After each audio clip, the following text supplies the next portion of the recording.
By now I am sure that you've read the new health care law. No? Apparently Congress didn't read it either before it was passed. The over 2,500-page bill in large print is now an over 900-page law in fine print, and in language making it very difficult to read. I know. It makes a stack of 6 inches. Let's look at what the law does. In the process, you may ask, what makes us an expert on the law when what we are saying differs from what the politicians in Washington are saying? Frankly, it is the history of the John Birch Society of more than 50 years of telling the truth. Not everyone has liked what we've had to say. The truth is not always rosy, but our track record speaks for itself. The law, called the Patient Protection and Affordable Care Act, establishes over 150 new agencies, making it the largest growth of government in our history. During the process of passage, many promises were made that all Americans would have medical coverage, it would be affordable, it would not raise taxes, and believe it or not, it would even lower the deficit. It was just too good to be true. They never explained how adding millions of people to the insurance rolls and paying for their medical bills would accomplish this.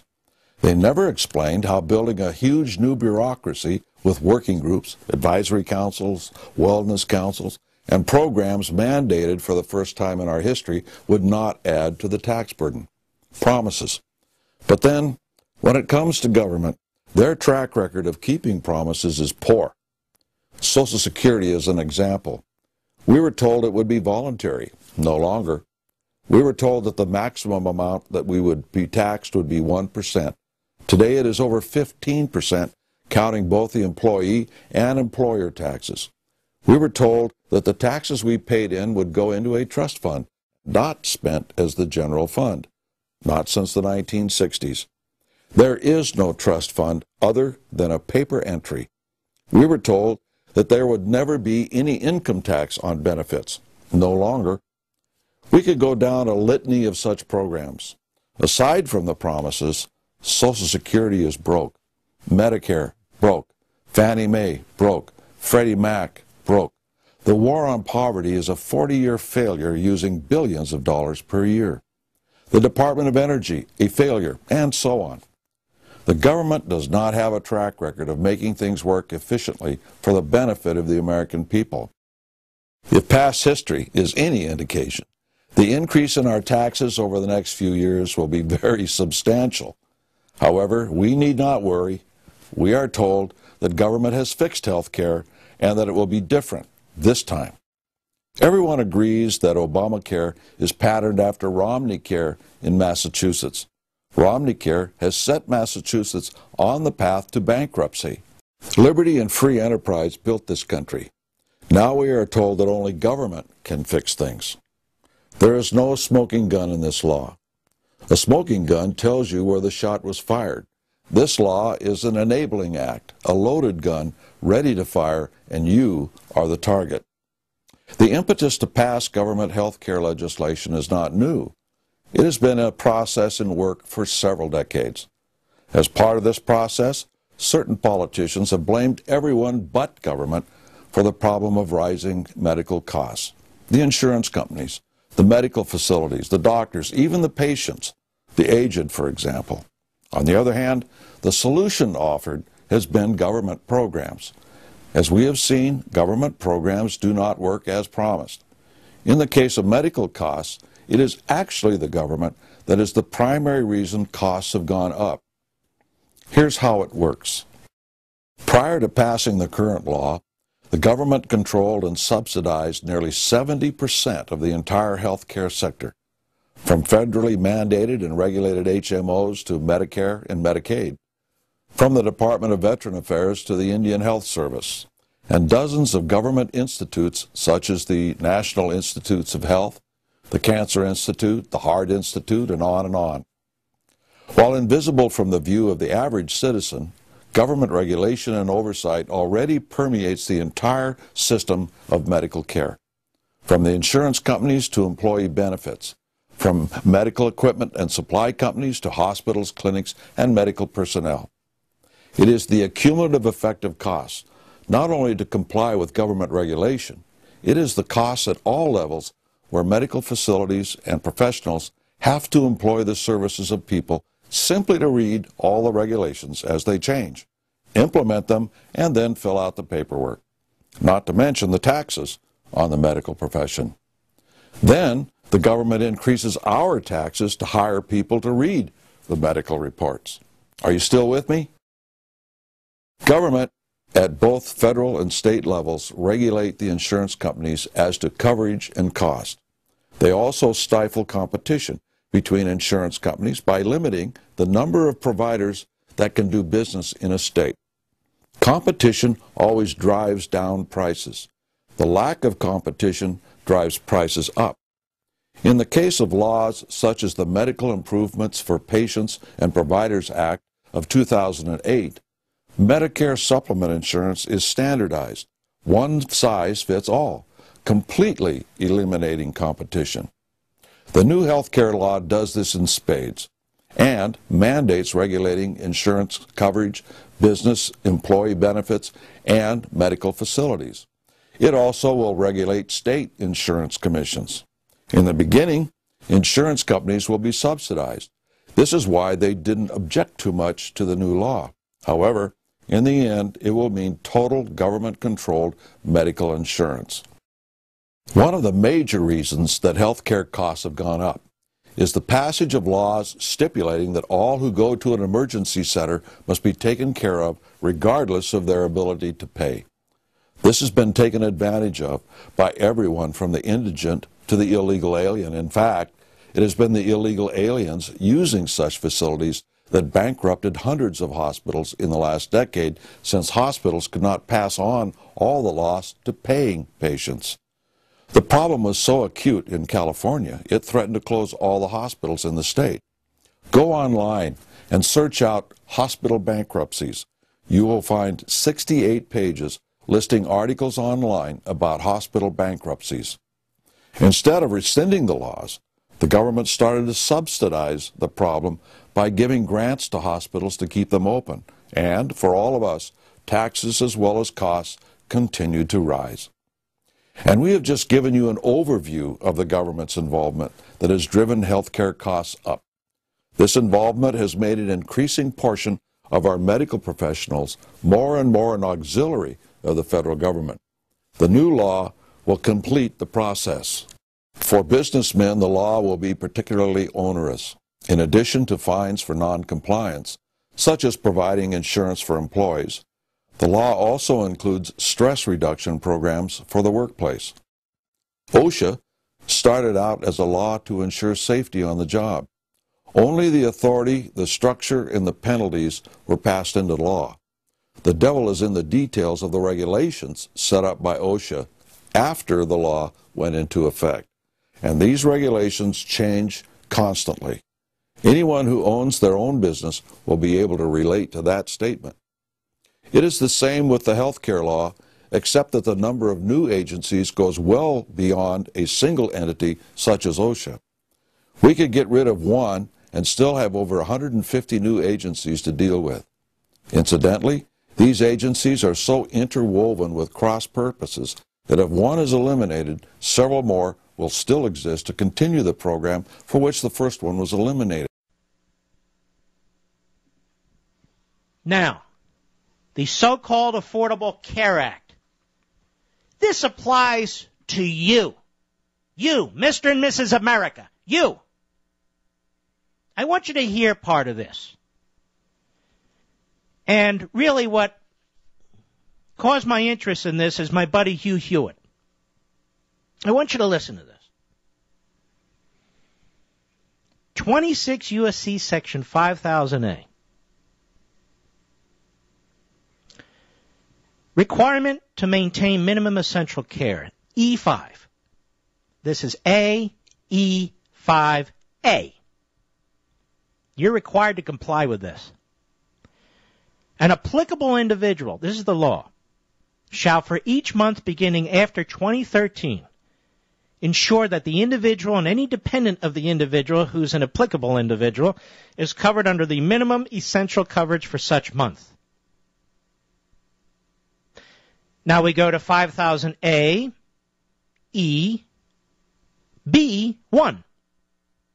If a taxpayer who is an applicable individual or an applicable individual for whom the taxpayer is liable under paragraph 3 fails to meet the requirement of subsection A for one or more months, then except as provided in subsection E, there is hereby imposed on the taxpayer penalty with respect to such failures in the amount determined under subsection C. You got that? Now, let's go to 5000A E5B2. Any penalty imposed by this section with respect to any month shall be included with a taxpayer's return under Chapter 1 for the taxable year which includes such month.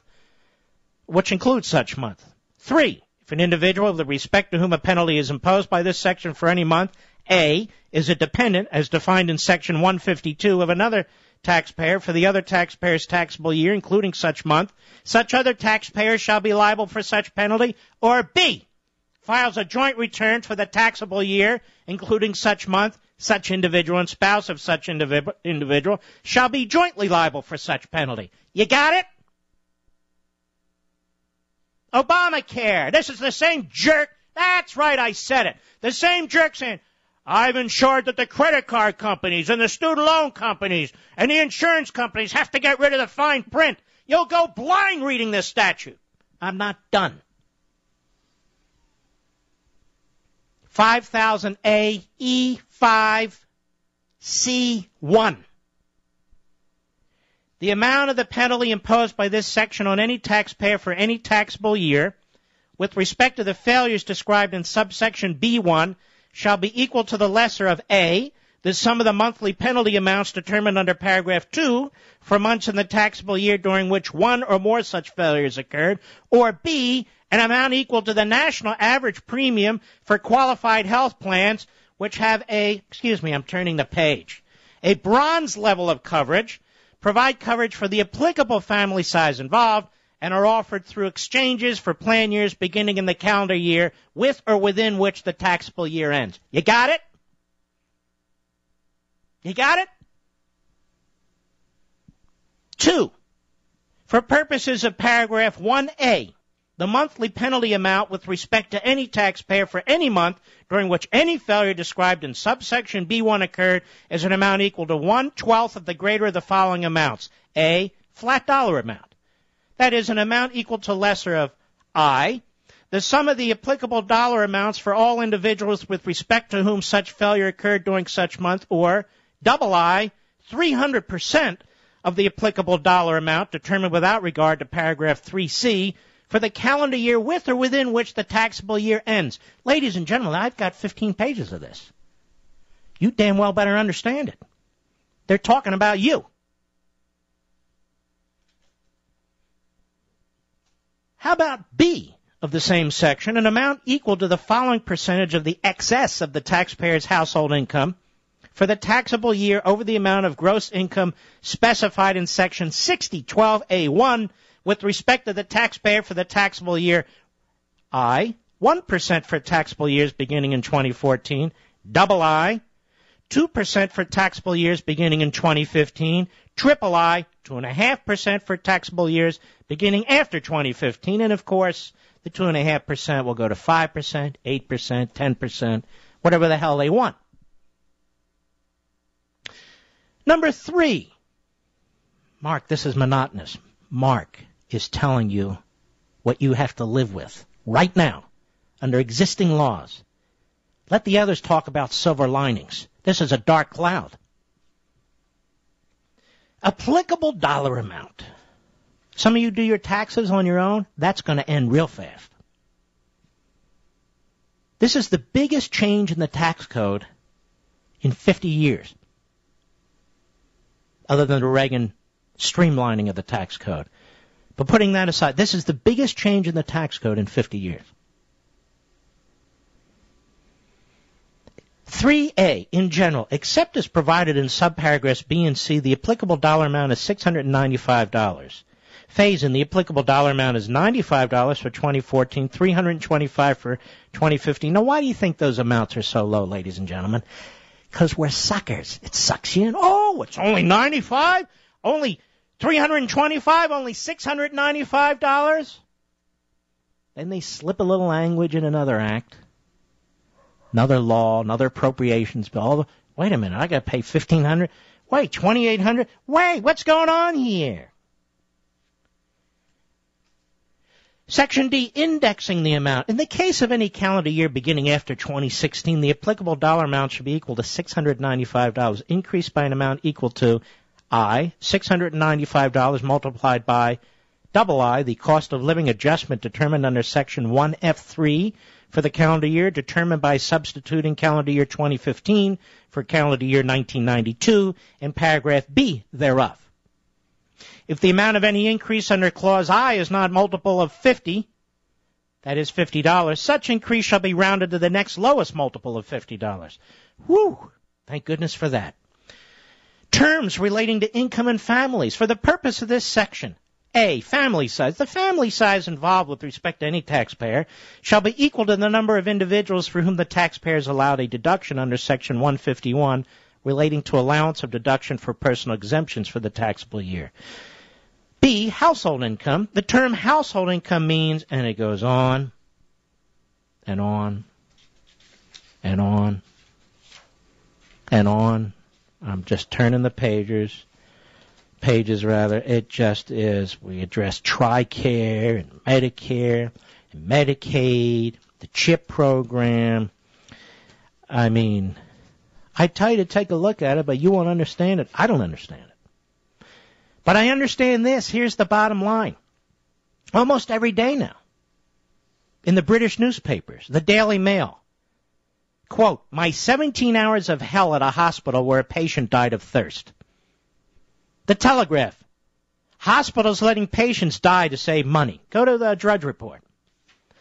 Every day, every single day, you heard the gobbledygook. I only just began reading it to you on the individual mandate, the penalty, the tax, or as I call it, the cucumber. Why do you call it that? Because call it whatever you want. But Mark, it's going to make health care cheaper.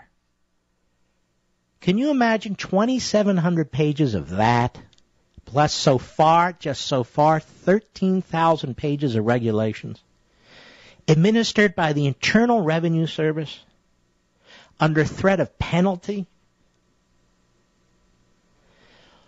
Up and down the healthcare chain, doctors and nurses and hospital administrators, insurance companies, pharmaceutical companies, companies that invent all kinds of things that we need in the healthcare chain, down to the patient. Can you imagine? How do the elderly read this? Seriously. If they, particularly people who are having issues of concentration or mental issues, I'm very serious about this, or eye problem, somebody's going to have to read it to them, somebody's going to have to do it for them. Who's going to do all this? Who's going to handle all this for your family?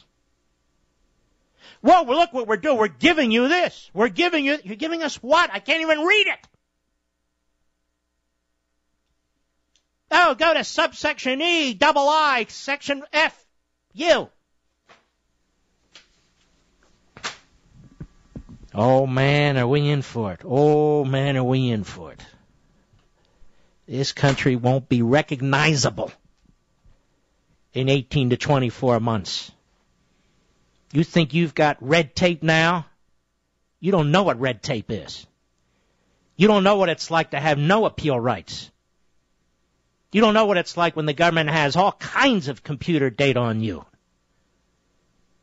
One of the major issues on voters' minds was Obamacare. So how did it factor in at the polls, and what does President Obama's reelection mean now for the future of health care in America? That we have it, and it's called Obamacare. Did I just answer the segment? No. Betsy McCoy is here. She's the former lieutenant governor of New York. She's also the author of Decoding Obama Healthcare, and actually read the whole bill, has it on her lap. Unfortunately, it's a law now, and it's going to roll out as written because of the election results last night. So, for example, for the first time in history, the government will be in control of your care, even if you have a private health plan you've paid for yourself. Under Section 1311, the government dictates how doctors treat even privately insured patients. Number two, seniors can expect less care because over half of this gigantic law is paid for with cuts to Medicare. So, for example, hospitals will have $247 billion less money in this decade to care for the same number of seniors. They're already spreading nurses thinner, starting to lay off nurses. That's why there's a nursing strike going on in California right now. And it will mean a harder time for elderly patients who are struggling to survive their hospital stay. We've seen in the past, for example, that heart attack patients are less likely to survive when hospitals cut down on nursing care. Number four, and this is critical, if you're one of the 165 million people who get your health plan through an employer, your own or your spouse's, you're likely to hear your employer tell you this year, I'm sorry, in 2014, I'm not going to be offering health insurance for you I'm taking anymore. the fine? Yeah, I'm taking the fine, or I'm pushing you down to part-time status, one or the other. So you're going to have to go to the health insurance exchange in your state, or you may be pushed onto Medicaid if you're a low-paid employee, such as a retail salesperson or a busboy, somebody starting out in life. And number five, women kind of got bamboozled in this election. So much of it was about contraception, but nothing in this gigantic law guarantees access to contraception. What your health plan covers is totally up to the president's appointees. So this occupant of the White House says, cover contraception. And the next occupant of the White House could say just the opposite. Interesting. No contraception. Interesting. Right. So those are the top 5 things. I'm sure there's many more points in there, which we will continue to talk about as we move forward now with the full implementation of Obamacare. Betsy McCoy, you know it through and through. Thanks so much. Thank you.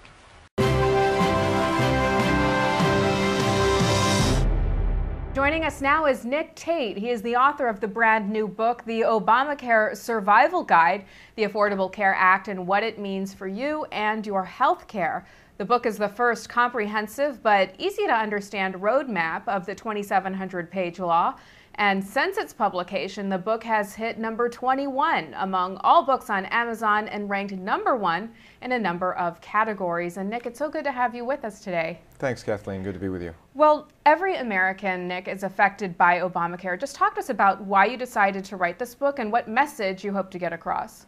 Well, the Supreme Court's decision to uphold Obamacare and make it the law of the land made us feel that we need to tell people what's in it. It's 500 provisions, as you say, 2,700 pages, and I don't think it's an overstatement to say that it will affect virtually every American in this country. Fundamentally changes the way health care is delivered, and we wanted to provide a roadmap to let you know what's coming your way and what you can do about it. Okay, so Nick, what are some of the changes that you outline in the book, and what does this mean for the average American in terms of costs? Well, the average American is now going to have health insurance whether he wants it or she wants it or not. The individual mandate says by 2014 everyone will have to have insurance. So about 37 million Americans who don't have it now will have it. That's number one. Number two, because there are no price controls in this law, there's nothing that's going to hold down the cost of that health care and health insurance. Costs have been rising. They're projected to rise over the next 10 years, and nothing will keep insurers from passing those premium hikes on to you. So the likelihood is that, yes, we will all have insurance, but it's going to cost us all a lot more. Okay, so who are some of the big winners and who are the big losers under Obamacare? Well, the people that we spoke to in the book, the experts say that you're likely to like this law if you're uninsured, if you have a pre-existing condition, or you're an independent contractor. But big businesses are going to take a big hit. Anybody who employs 50 or more employees is going to have to cover their employees, or they're going to have to pay a penalty. As I said before, everyone is going to have health insurance, so it's going to cost people money that they haven't had to have before. And let's talk about seniors. Seniors on Medicare are going to have to absorb the cost of about $716 billion in cuts over the next 10 years to insurers, to doctors, and to hospitals. And many people believe that that's going to have an effect on the benefits and on the care that seniors get. Okay, Nick, who would this book be most helpful for? Well, we've written this book as a reference, whether you're for really everybody who's going to be touched by this law, whether you're a senior on Medicare, whether you're a college student, self-employed, working for a large or small company, or have a pre-existing condition. There's information in it for you about what is coming your way and what you need to do. I should also point out that there are unwritten aspects of this law that will have impacts that we don't know about. For example, the law will create an independent payment advisory board that's beyond the reach of Congress and the White House that will make recommendations on Medicare cuts that could lead to what critics have called death panels that could affect care for seniors. So in addition to laying out in the book what we know is coming, we also break out what might be coming in terms of impacts on various people. Last question, Nick. Mitt Romney says that he will repeal Obamacare if he wins election. How might that change what the book recommends? Well, I think the recommendations of the book are still solid. The Republicans are hoping that Mitt will in fact take the White House and Republicans will gain enough Senate seats to repeal and replace Obamacare. But many of the provisions are already in place and many more are going to roll out in just the next 15 months. So I think people need to know what's in the law, even if they are modified in the way that they're implemented and funded. So we're hoping that the book provides a roadmap to help them do that. All right. Again, the book is called The Obamacare Survival Guide, the Affordable Care Act and What It Means for You and Your Health Care.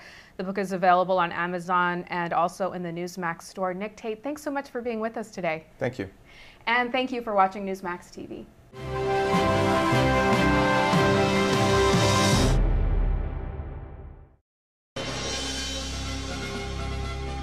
Get this, Obamacare causing major concerns on Capitol Hill and beyond because a change in subsidies could force congressional staffers and elected officials into early retirement. Obamacare would, because healthcare costs are getting worse for average Americans. Here to break down the numbers, we've got legal analyst Peter Johnson Jr. Yeah, as my young daughter Veronica would say about subsidies for congressional employees, wah, wah. Please. I mean, come on. They shove this down our throats. Now they're saying, oh, we're going to have a brain drain in Congress. All the smart staffers are going to leave. Well, if they're so smart, why do they recommend Obamacare? And so they're saying, Americans, you get hurt if you're a restaurant, a retail worker, someone making $21,000 a year. Let's show the full screen. We can charge you as a company up to almost 10% of your income. So you can pay $2,000 in premiums on a $20,000 income, $4,000 in premiums on a $42,000 income, plus a $3,000 or a $5,000 deductible. Are they kidding? And so Congress, that has the lowest rated percentage in history, the White House, they're saying, oh no, we better protect Congress. We got to change this. We're figuring out a way. We're going to change the law. Change the law? What about the hundreds of thousands and millions of Americans who are not going to get the subsidies, who once their corporation says, okay, I'm offering you this health insurance, it's overly expensive because the Obama administration made it overly expensive, but you can't get a subsidy like all the other people who aren't working. So you're working, you can't get health insurance, maybe you should go bankrupt. But at the same time, Congress says, oh no, we're going to work this out. These staff members are in terrible straits, and something's going to happen to our country if we let these people. So they're talking about in Washington, D.C. today, quietly, sub rosa, sub silencio, they're saying, let's subsidize Congress. There's a double standard. There are rules for them, there are rules for us. Double standard. Please. Double cross. We'll keep talking about it. All right, Peter Johnson Jr., thanks. No subsidies for Congress. All right. Okay. Here, here. Bye. Have a good weekend. God bless. All right, let's see. Jeff, Chicago, Illinois. I know you're not listening on WLS because it's tape delayed there, but WLS Country, how are you listening? Or did you just pick up the phone? Can you hear me? I can hear you, sir. Oh, okay. Sorry. Yeah, I'm driving, actually, from Chicago to Detroit. But I heard you talking earlier about the government not knowing how to make pencils, and then you talked about brain surgeons, and I happen to be a brain surgeon. So I found your topic quite interesting and actually just returned from Washington, D.C., where we were reading over what the Obama health care plan would be for advanced neurosurgery for patients over 70, which we all found quite disturbing because as our population gets older, the majority of our patients are getting over 70 that require stroke therapy or aneurysm therapy. And basically what the document stated was if you're over 70 and you come into an emergency room and you're on government-supported health care, that you get comfort care. And wait a minute. What document and where did you? What's the source for this? This is the Obama's new health care plan for advanced neurosurgical care. And who issued this? HHS? Yes. And basically, they don't call them patients, they call them units. And instead of, they call it ethics panels or ethics committees would get together and meet and decide where the money would go for hospitals, and basically for patients over 70 years of age, that advanced neurosurgical care was not generally indicated. So it's generally going to be denied? Yes, absolutely. Or let me ask you this. Is this published? Go ahead. If someone comes in at 70 years of age with a bleed in their brain, I can promise you I'm not going to get a bunch of administrators together on an ethics panel at 2 in the morning to decide that I'm okay to do surgery. Let me ask you this. Is this published somewhere where the general public, in other words, a pedestrian like me, can get a hold of it? No? Not yet. So this was discussed just with your community of neurosurgeons? Yes, exactly. The AANS and CNS, the American Association of Neurosurgeons, and the Congress of Neurosurgeons, because everybody knows cuts are coming in medicine and reimbursement, and we're the most expensive out of all the fields in medicine, and we're the smallest field. But at 2, 3, 4 in the morning, we're the ones that are in the operating room, and we have to wait for an ethics panel to convene, which are not made of physicians, which are made of administrators, to decide whether a patient should receive our care. So Sarah Palin was right. We're going to have these death panels, aren't we? Oh, absolutely. I'm German by heritage, and I've read the Rise and Fall of the Third Reich, and basically if they call them, they don't call them patients, they call them units. And if you're a unit above a certain age, you get comfort care instead of advanced neurosurgical intervention. Now, this, you went to a seminar in Washington, D.C.? Yeah, where a few of my former partners, 2 of them have gone to work for, one is running the VA system, and one is head of the Congress of Neurosurgeons out of D.C. And this information is based, you're certain, on representations and information provided by HHS and other government officials? Yep. And when will the rest of us become aware of it? After the election? Probably. I mean, if, there's so many things that the government keeps under control that are used in surgery called HUD devices, or humanitarian use devices, that we're allowed to use now because they haven't undergone full FDA approval. And they're just used in surgery because people know it's the right thing to do, but the government can step in at any time, like they did 2 months ago with the device, and said, this device hasn't met what we want, and there's no exact criteria, and then they can take it away from us. And the people telling you what to do, they don't know how to make a pencil, do they? Exactly. That's what I'm saying. And, we always joke around, it's not brain surgery, but, I did 9 years after medical school, have been in training 10 years, and now I have people that don't know a thing about what I'm doing telling me when I can and can't operate. All right, Jeff, please keep in touch with us. Well, yeah, I have to go, but this was a very, very crucial call. All right, my friend? Thank you. We'll be right back.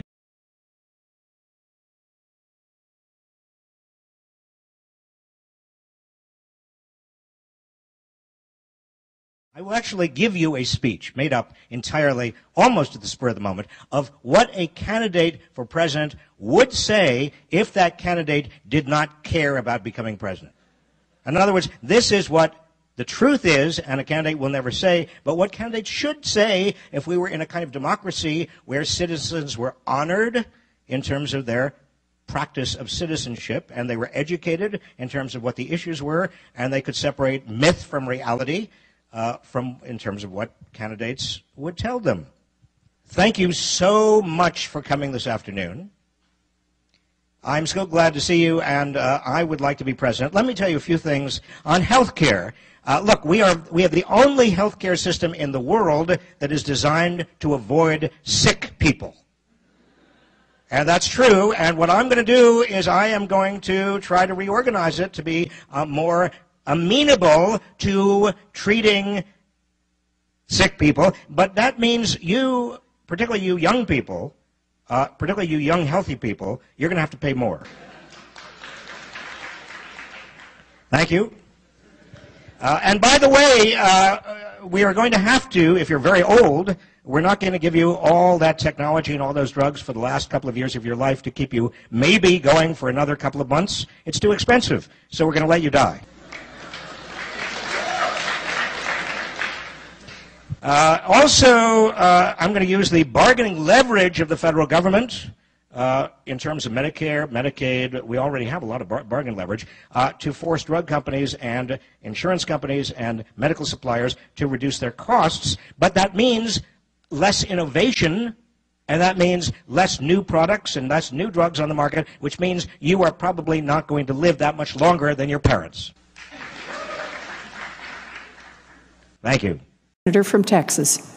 Madam President, I ask unanimous consent that the Senate temporarily set aside all pending amendments so that I may offer my amendment number 1580. Is there objection? Objection is heard. Madam President, the amendment that I would have called up had not the majority party objected is an amendment that would have corrected one of the most egregious aspects of the Gang of Eight bill. Namely, it is a penalty that is imposed on U.S. employers for hiring U.S. citizens and for hiring legal permanent residents. It is a striking result of the Gang of Eight bill as it intersects with the Obamacare legislation. Let me explain how it operates. Right now, Madam President, for any company with 50 or more employees, if that company does not provide a sufficiently high-dollar health insurance policy for low-income workers, that company faces a fine of $3,000 per worker. Moreover, that fine is not deductible on the company's taxes, which means as an effective matter to the company, the penalty is in the order of $5,000 per employee when you factor in the tax consequences. That is the present status quo under Obamacare. That is the penalty that is visited upon U.S. employers for hiring U.S. citizens and for hiring legal immigrants. Now, what does the Gang of Eight bill do to change that? Well, the Gang of Eight bill takes some 11 million people who are here illegally, and it grants them what is called RPI status, registered provisional immigrants. Now, I have many concerns about legalization prior to securing the border, but this concern is altogether separate from that. And it is the simple reality that anyone granted RPI status, anyone granted legalization under the Gang of Eight bill, is exempted from Obamacare, which means that the employers who would be hiring them do not face the Obamacare tax of $5,000 per employee, whether U.S. citizen or legal immigrant. Now, what does this mean in reality? Let's take an example, a simple hypothetical. Madam President, I would ask you to envision a small business, Joe's Burger Shack. Joe's Burger Shack is owned by a small business owner. It is a series of small fast food restaurants in any given state. It could be my home state of Texas or any state across the union. Now, let's assume that Joe's Burger Shack has 100 employees. And Joe's Burger Shack with 100 employees, business is doing relatively well. People are eating more hamburgers. Joe decides he wants to hire 5 more people. Now, if Joe and Joe's Burger Shack decides they want to hire 5 more people, if Joe chooses to hire 5 U.S. citizens, or if he chooses to hire 5 legal permanent residents, 5 legal immigrants, Joe faces a penalty of $25,000 for doing so. $5,000 apiece right off his bottom line to the IRS.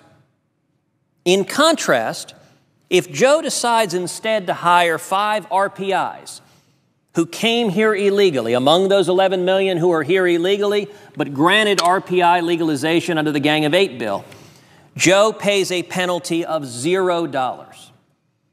Madam President, let me ask a simple common sense question. In this instance, Joe, the small business owner, who is Joe going to hire?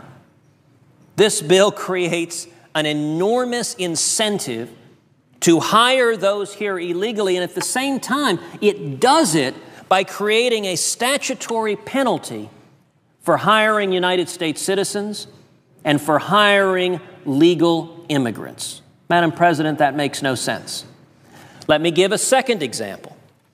A second example, suppose Joe is facing harder times. Because of Obamacare penalties, Joe makes the decision that a great many fast food restaurants have made to forcibly reduce workers' hours. Obamacare kicks in when a worker works 30 hours a week, and so a great many small businesses, and in particular fast food restaurants, have been forced to forcibly reduce their employees' hours to 29 hours a week or less. Now, imagine that of Joe's 100 employees, 25 of them are RPIs, are formerly illegal immigrants who have received legalization under the Gang of Eight, and 75 are either U.S. citizens or legal permanent residents. Well, and if Joe wants to reduce the hours of 25 of his employees both below the 30-hour threshold because times are hard and he can't afford the burdens that Obamacare is putting on his business, if Joe forcibly reduces the hours of 25 U.S. citizen employees or 25 legal immigrant employees to below 30 hours a week, Joe saves potentially $125,000 a year in tax penalties. $5,000 apiece times 25 employees. In contrast, if Joe says instead, I want to reduce the hours forcibly of those who are here illegally that have received legalization through the Gang of Eight, Joe saves $0 in tax penalties because he's not paying a tax penalty regardless of whether those here illegally are working 30 or 40 hours or more. The question I would pose to you, Madam President, whose hours will Joe reduce? This statute puts an enormous incentive, an incentive from Congress for Joe to forcibly reduce the hours of United States citizens and of legal immigrants. And let me give a third and even more stringent example. Imagine if Joe is facing great financial burdens, as a lot of small businesses are, as a lot of small businesses are struggling. Imagine if Joe instead made the decision to fire all 100 workers. All 100 workers who happen to be United States citizens or legal permanent residents, and instead hire only those who are here illegally who have been legalized under the Gang of Eight.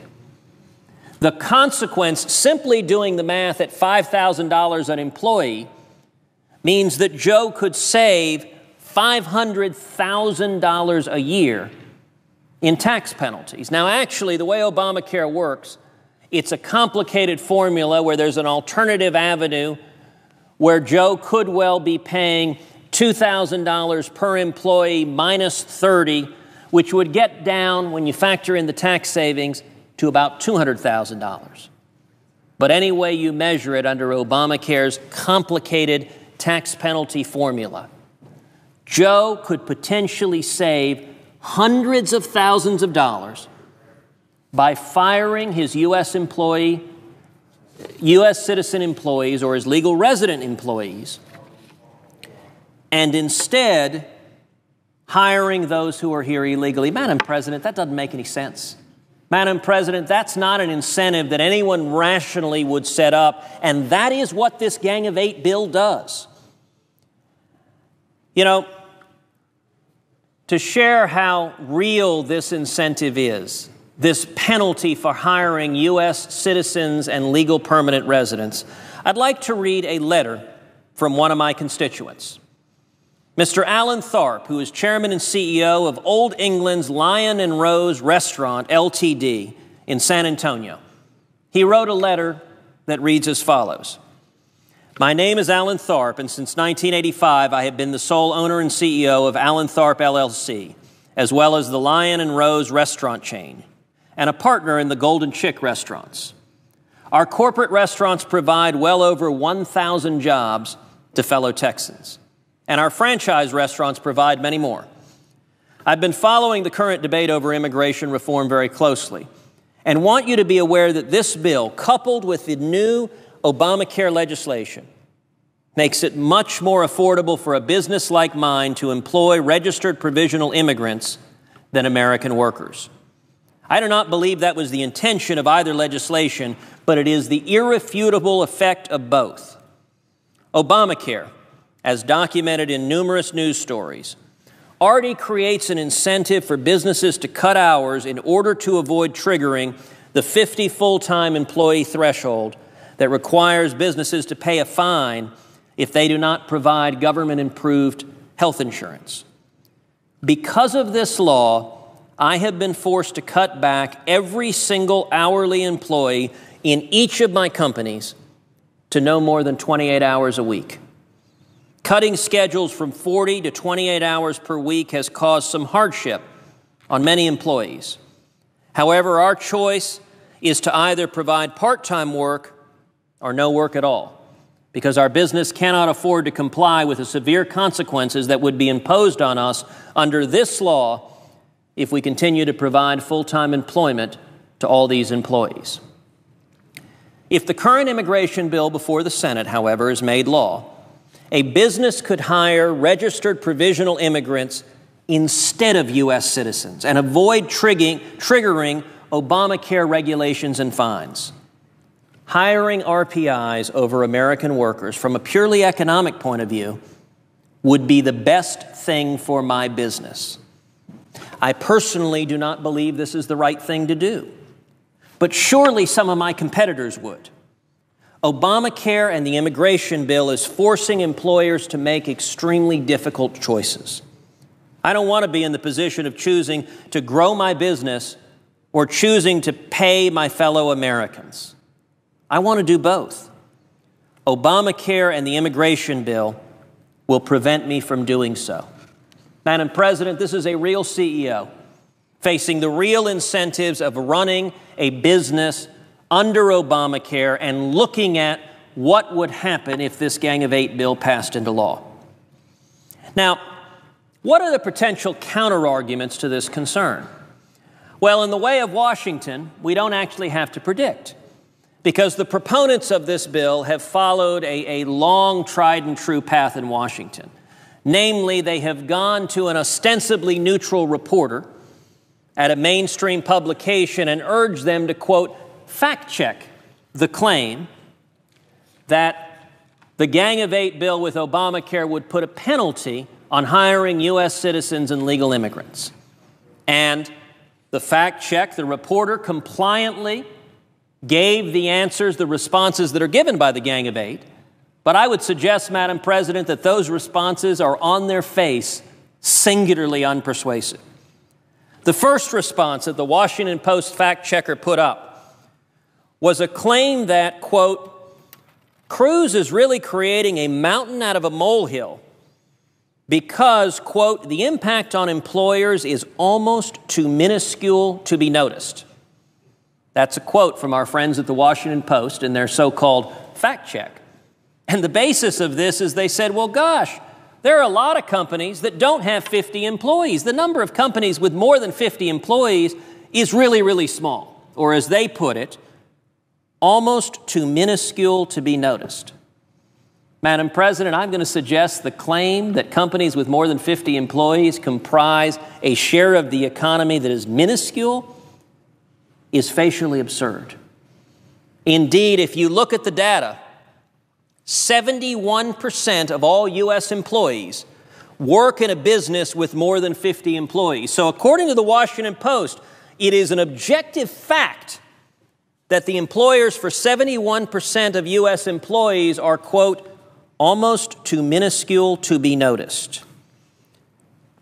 To put that in raw numbers, that's 80 million employees. Madam President, I would suggest 80 million employees is on any measure not minuscule. Now, the second basis of the so-called fact check and the second response from the bill's proponents was that, well, under current law, it is illegal for a potential employer to ask about a person's immigration status. Madam President, I would note this is a particularly facile response that almost surely came from a lawyer. And as a lawyer myself, I will say it is precisely the sort of response that causes people to love lawyers as they do oh so much in today's society. Because yes, it is true, there is a provision in statute that says you cannot ask about a person's immigration status and base employment decisions on that. But the statute also requires you to check their immigration status before you hire them. Moreover, there's no provision for employees volunteering this information. And if this bill passes, if there's a massive incentive to hire RPIs over U.S. citizens, the simple reality is there will be massive economic incentives for employers to do so. And Madam President, let me note that this point is utterly irrelevant when it comes to reducing employees' hours.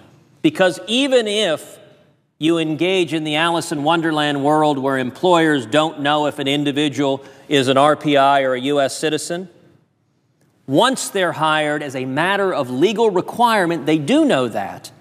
And if they're then subsequently making a decision on whose hours to reduce, the overwhelming economic incentive would be to reduce the hours of the U.S. citizen or the legal immigrant rather than those who are currently here illegally.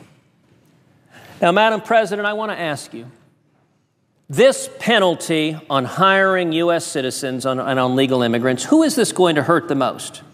Well, you know, it's not going to hurt companies that are doing nuclear science research. It's not going to hurt companies that are designing satellites.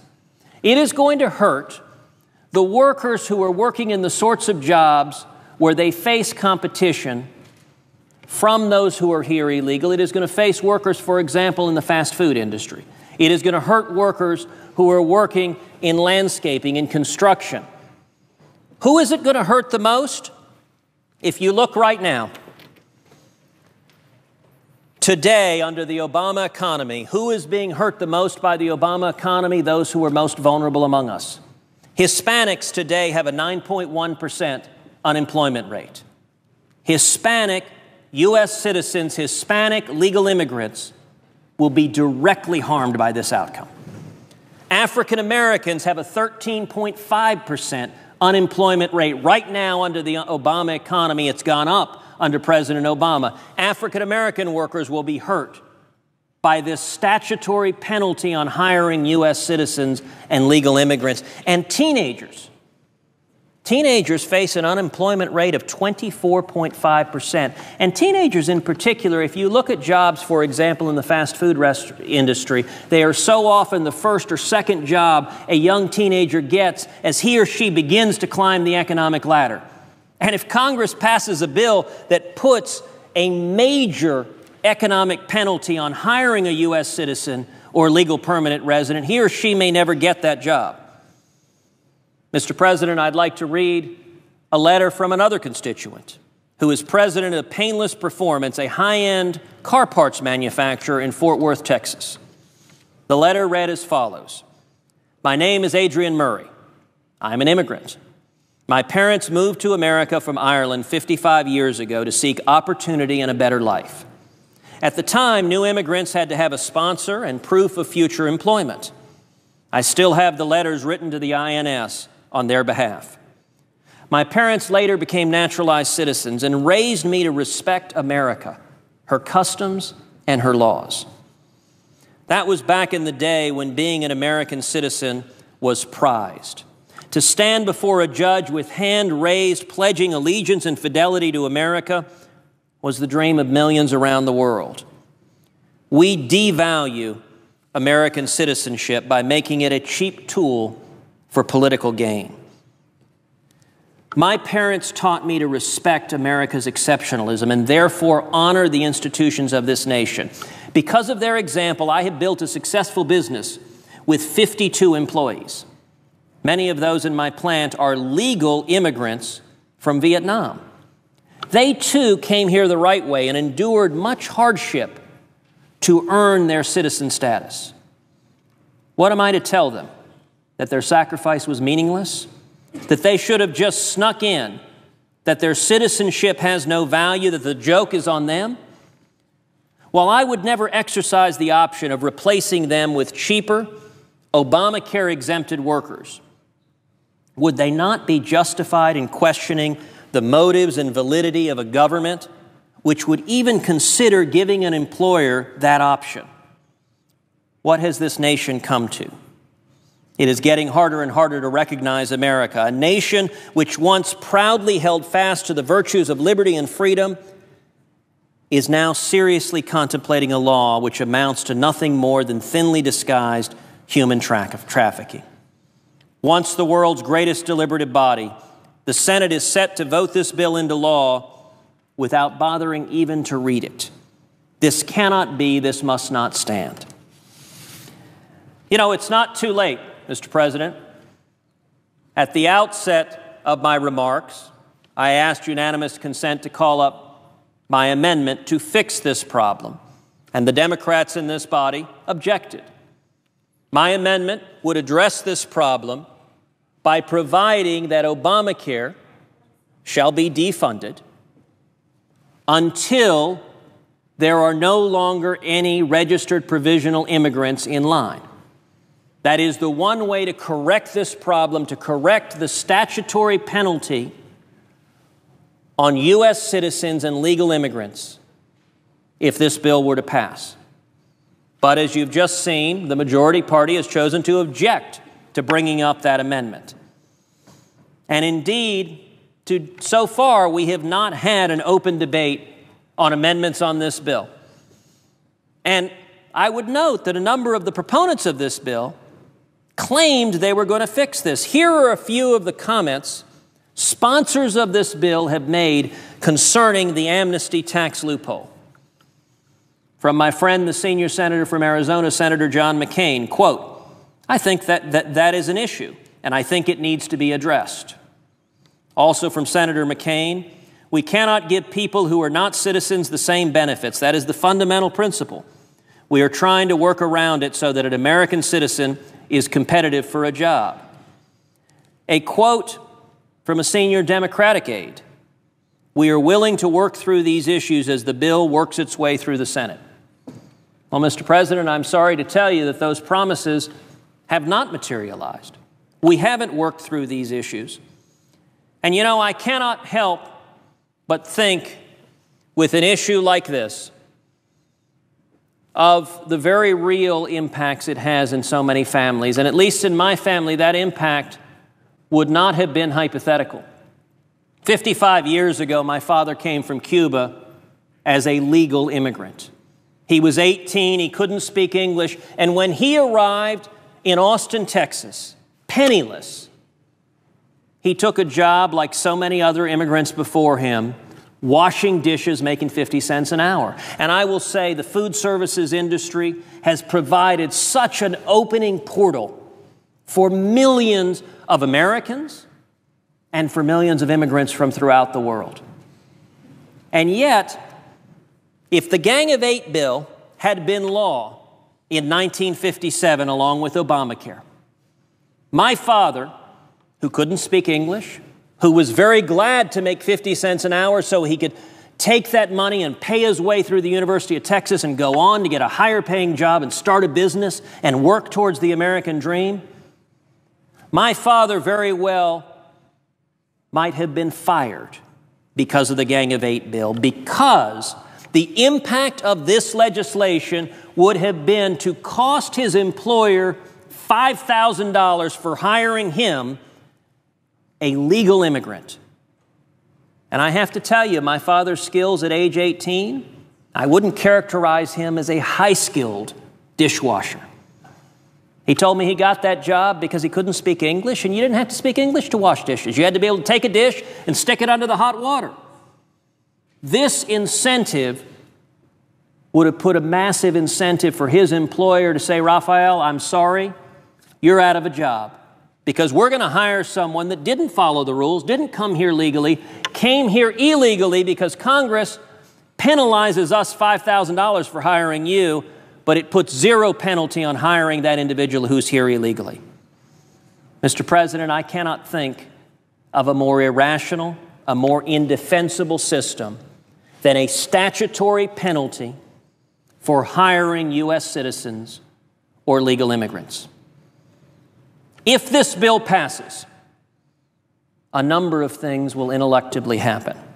If this bill passes, African American unemployment will almost surely go up. And it will be the United States Senate's fault, because this bill will penalize hiring African Americans who are U.S. citizens or legal immigrants, and instead will incentivize hiring those who are here illegally.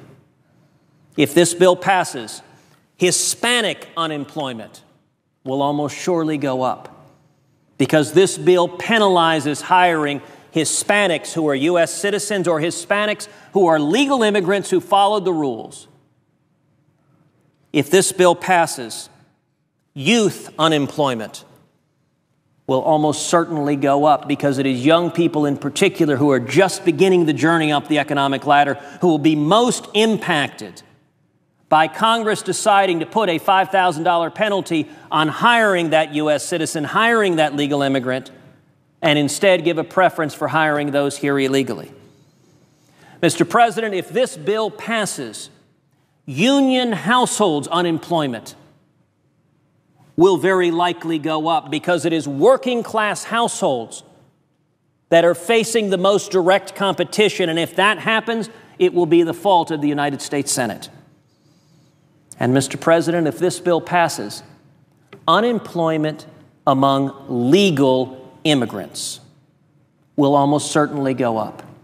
Because what this bill says is if you hire a legal immigrant, the IRS is going to impose a $5,000 penalty on you, the employer. But if you don't hire that legal immigrant, if you reduce that legal immigrant's hours, if you hire instead someone who's here illegally, that penalty will go away. Mr. President, I would suggest that is utterly and completely indefensible. Nobody in this body wants to see African American unemployment go up. Nobody wants to see Hispanic unemployment go up, youth unemployment go up, union household unemployment go up, legal immigrant unemployment go up. And yet every one of those will happen if this Gang of Eight bill passes without fixing this problem. And if that happens, all 100 members of the U.S. Senate will be accountable to our constituents for explaining why we voted to put a federal penalty on hiring U.S. citizens and hiring legal immigrants. In my view, it makes no sense, and it's indefensible. And I very much hope this body will choose to pass my amendment and fix this grave defect in the Gang of Eight legislation. Thank you, Mr. President, and I yield the floor.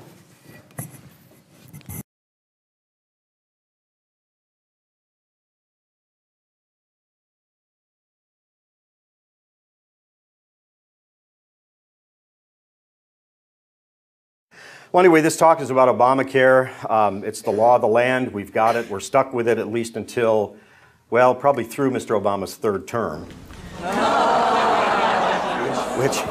which I haven't completely ruled out the likelihood of. And there are a lot of things in there that are pretty scary. Initially, when the bill came out, I read the entire thing, almost died doing it, and it took a long time. And I understand why Nancy Pelosi said we have to pass it so we can know what's in it. But the sky really is falling, and I'll tell you why, and you probably already know. You know, how Obamacare will kill you, and it's scary, but it really will. Next slide, please. Who said these things? How fortunate for governments that the people they administer don't think. Make the big lie, make it simple, keep saying it, eventually they will believe it.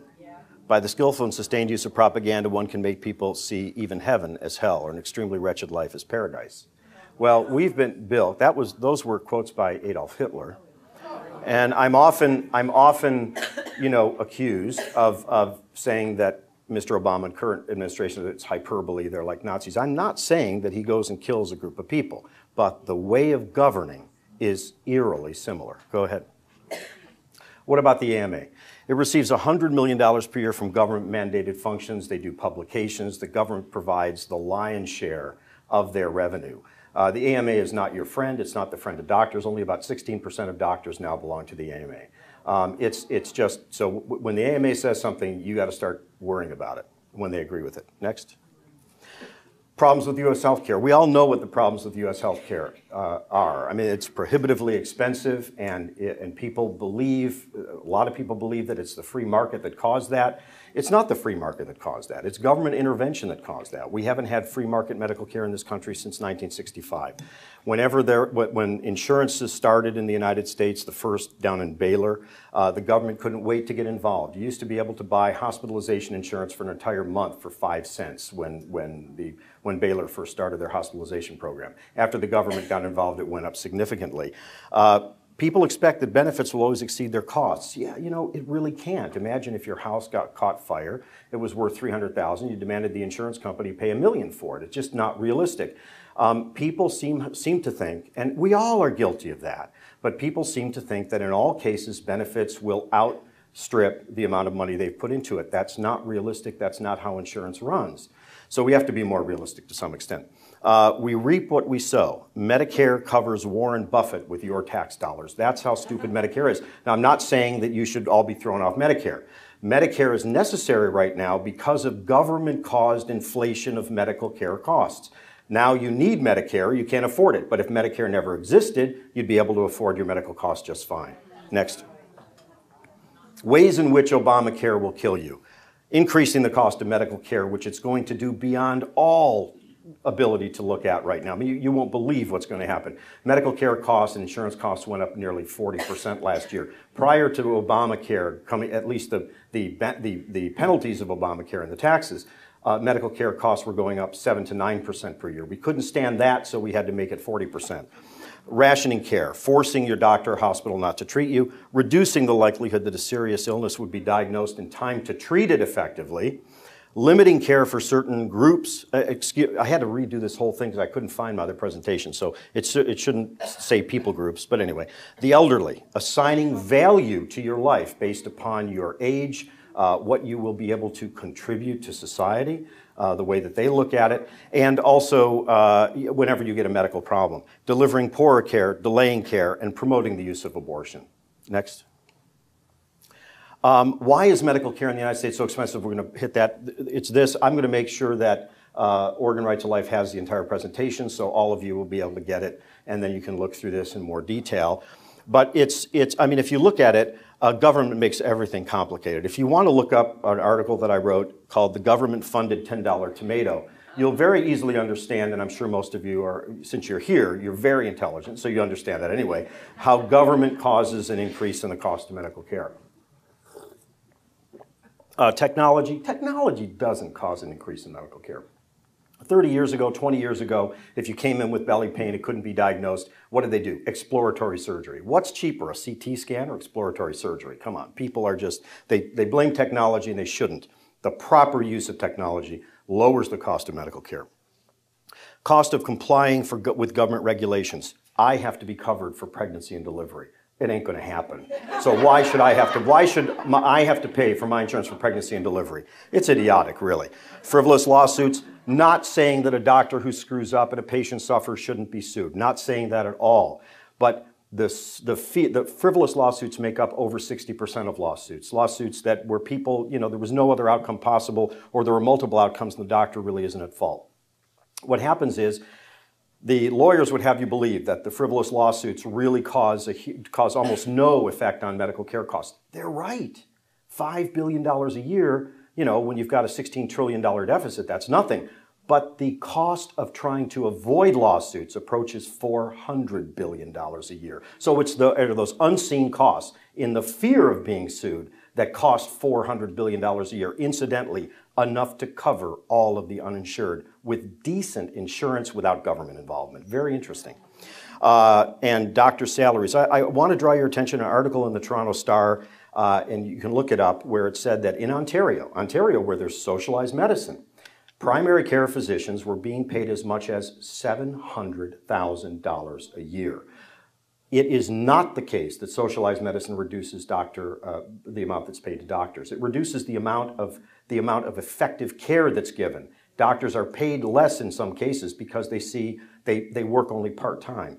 Cardiac surgeons will finish their allotted number of heart surgeries and they'll be off the rest of the year because there will be no more allowed. That means that they're going to be paid less because they do less surgeries. Their cost per surgery in Canada is higher.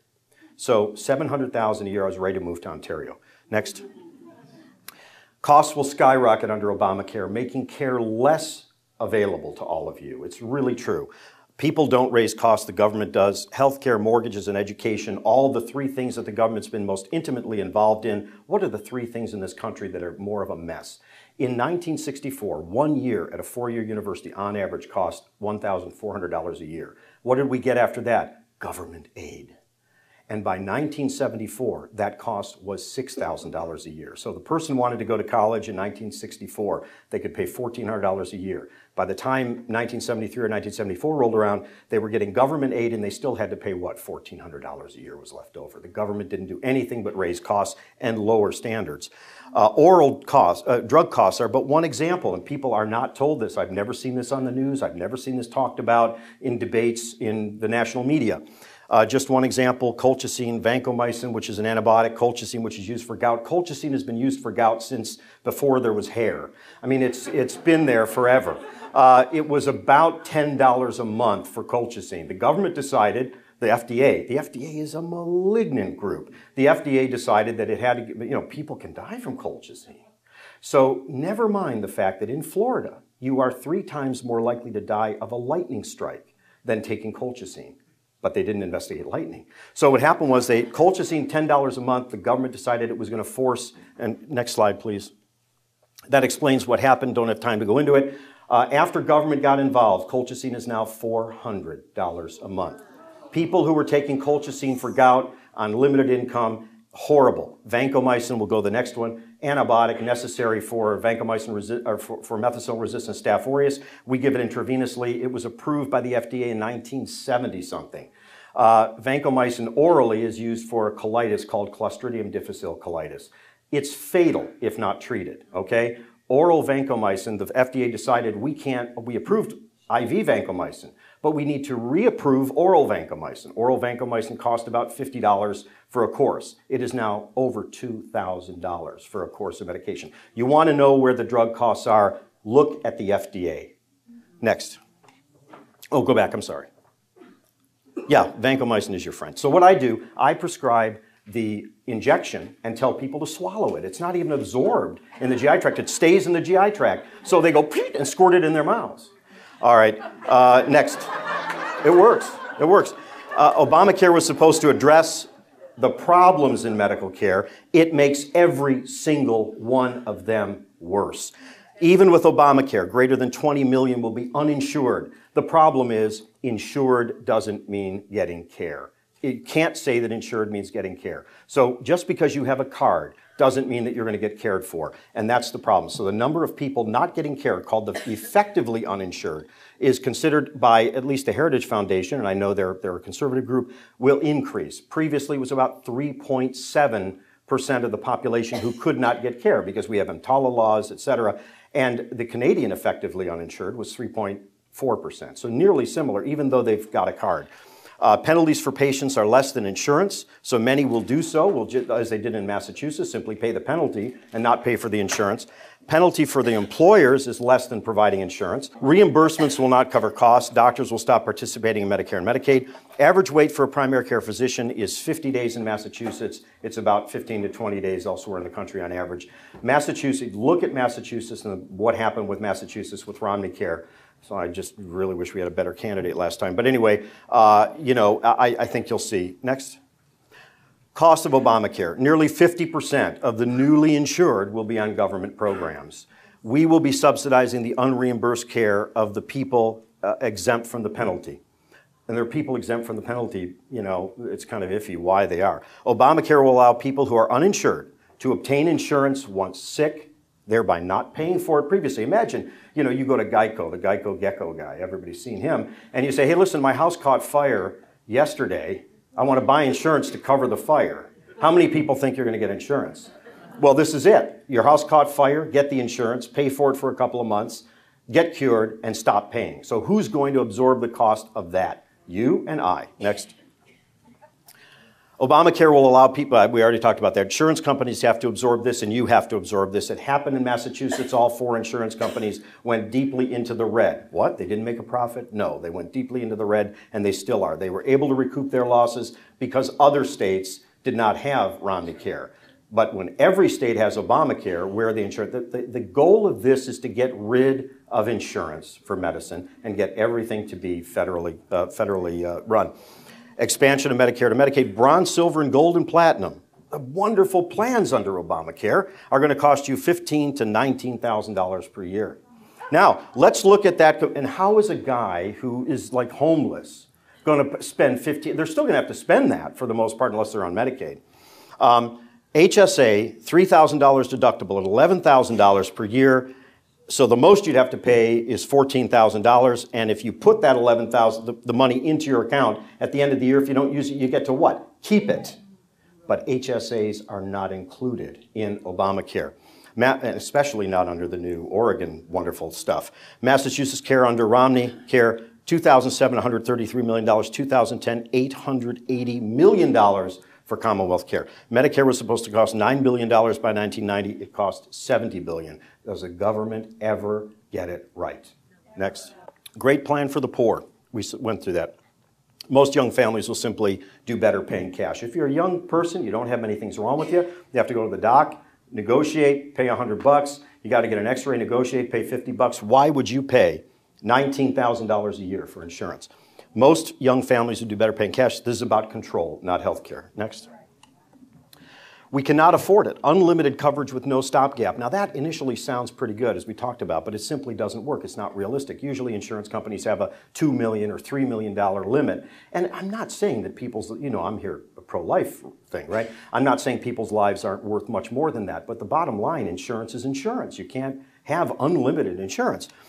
Dependent till age 26. So care without payment. Now, that sounds good too if you got kids that are under, but this type of thing is abuse. It's full of potential for abuse, and we're going to be paying for the care of a whole bunch of people who should get off their behinds and start working and doing something and paying for their own care.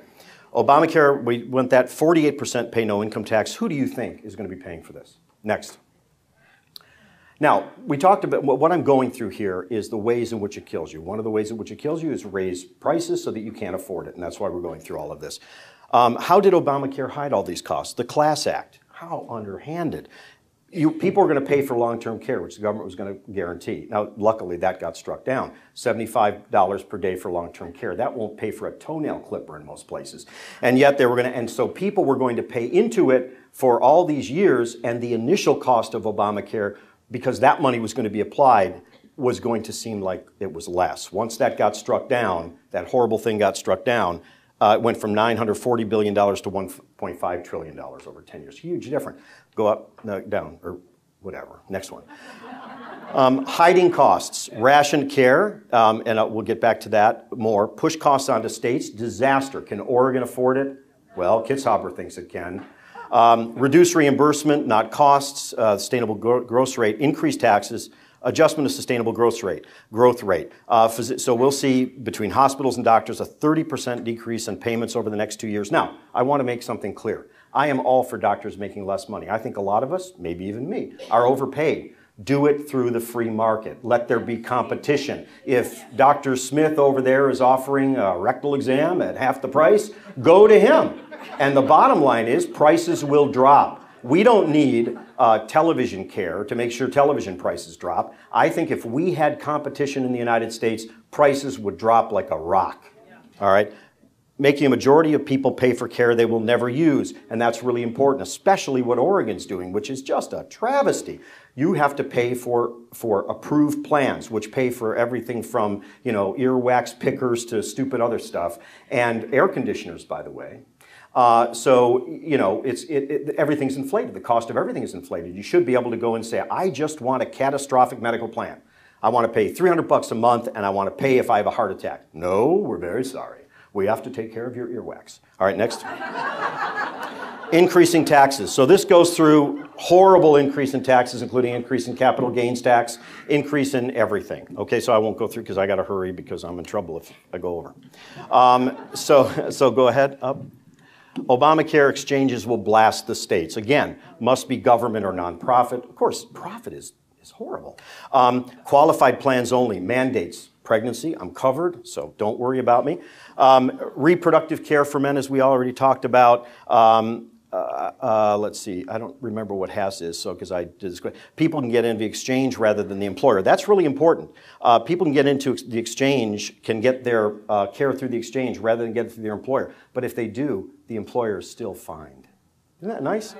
Participation, small business, big unions are exempt. Surprise, surprise, as Gomer Pyle used to say. Next. States exchanges, payment, federal government for 2 years. Well, that really does it, right? The federal government's going to pay for 2 years. And then after that, it successively, incrementally comes down. And Kitzhaber's, oh, wow, you get paid for 2 years. I mean, the guy is not thinking down the line. So then you get it down, and it's going to be about Medicaid rates. The states are already bankrupt. Fines, $2,000, insurance up to $19,000 to $20,000. A lot of people are going to choose the fines. And as I said before, waivers granted. Okay, next.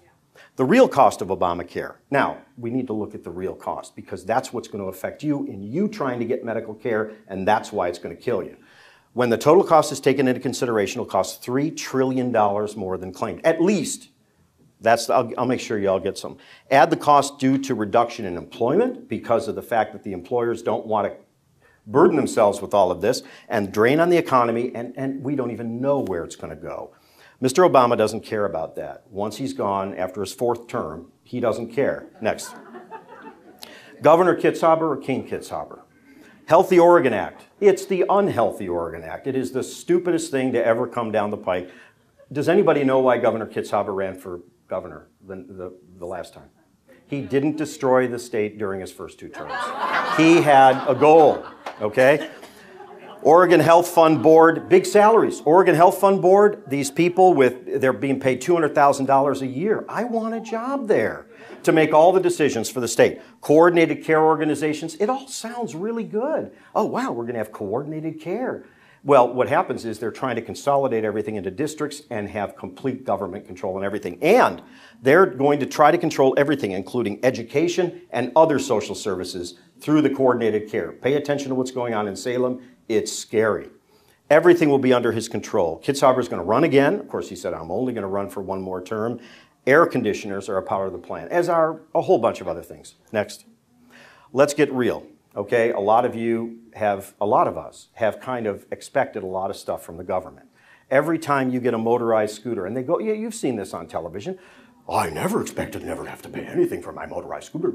Well, the bottom line is when you get a $10,000 motorized scooter, somebody else doesn't get care for a heart problem. So I'm not saying that people don't need to get around. What happened to wheelchairs? I mean, my grandmother had a wheelchair.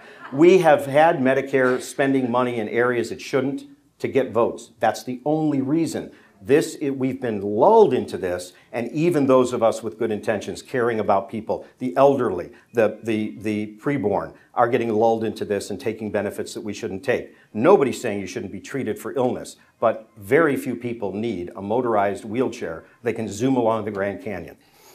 Medical care has lost direction. Obamacare and Oregon plans would make these problems worse, nothing more than payment for votes. Next. But wait, there's more. Medicare costs to cover it. Now think about this, just do the math.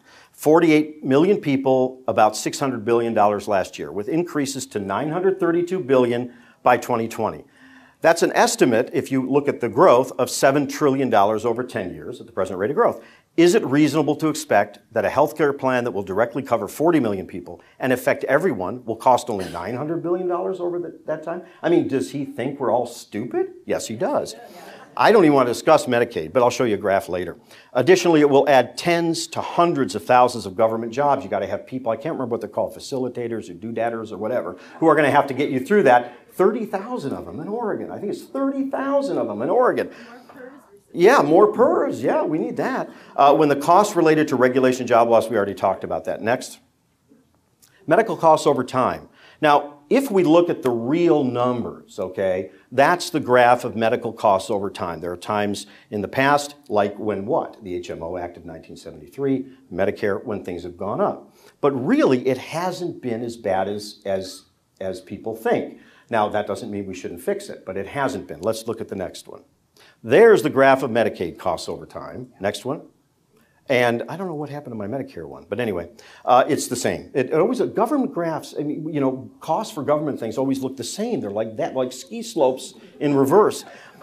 Rationing care. Obamacare will kill you by rationing care. And they said there are no death squads. Well, you know, basically, it's like calling Adolf Eichmann a holding camp activity director. But in fact, you know, there are death squads. They're just not called death. Even if you call them by another name, you know. Next. Rationing and quality measures. Increases cost to document compliance with quality items and core measures. Now, what are core measures? Make sure that people, and it's not just that they have that required, it's that the government requires it. And you have to document it. It takes you 3 pages to document an aspirin. So what's going to happen? So core measures, aspirin with a heart attack, antibiotics with pneumonia. I mean, how many doctors don't give aspirin with a heart attack and antibiotics with pneumonia? We just never had to write 3 pages on it before. Everyone already does this. If forms aren't filled out properly, no payment. Rations care by slowing everything down, and the hospital gets fined if the forms aren't filled out properly. Next. Rationing, penalties for doctors and hospitals. Patient comes to doctor, has a cough. Patient's a smoker. Doctor treats the patient, advises stopping smoking. Patient refuses to stop smoking. Patient returns to doctor with bronchitis. The insurance refuses to pay. They have that right. Why? Bad outcome. What am I supposed to do? Go to the person's house and force them not to smoke? I can't do that. I don't have control over most of the outcomes of my patients, but I'm going to be penalized. That doesn't seem fair. Next. Effect on patients and docs. Well, you can't see it very well. That's my old office with my for rent or for sale sign there. Now, I had a wonderful practice. I enjoyed my practice, enjoyed my patients, but it got to the point, and financially I could have kept it for another 20 years, but it got to the point where I just refused to fill out all those stinking forms. It was either quit or go postal, and I decided not to go postal. Next. There are going to be fewer doctors, and all these are ways, these subtle ways that you're going to be killed by Obamacare, because you're not going to have enough doctors. The care that you're going to get is going to be by lower trained practitioners who are not going to recognize when you've got a real problem. You know, the great William Osler, who wrote the first compendium on the principles and practice of medicine, said, "The eye does not see and the hand does not feel what the brain does not know." Doctors will opt out of Medicare and Medicaid until it becomes a mandated law that they don't. Doctors will quit medicine. Medical care, your health and life will be in danger. Next. Canadian-style care. One of the hundreds of articles in Canadian newspapers that you can look up anytime. Northern BC medical systems threatens lives, critics say. Well, it does. Now, if you are a perfectly healthy person and you are a Canadian, more power to you. Great. Canadian medical care is going to be wonderful for you. If you're a sick person or you need something, you're really in trouble. One of my best friends, closest friends, is Mr. Justice David Brown, one of the Supreme Court of Ontario justices. His wife waited 2 years for knee surgery. Finally, he took her down to Texas and had the knee surgery done. Ontario, Canada. Fewer resources, longer waits, poorer outcomes. Now, you've often heard from Mr. Obama and from his people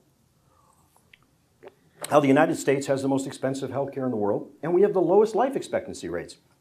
How many people think that overall life expectancy rates are directly related to the quality of health care?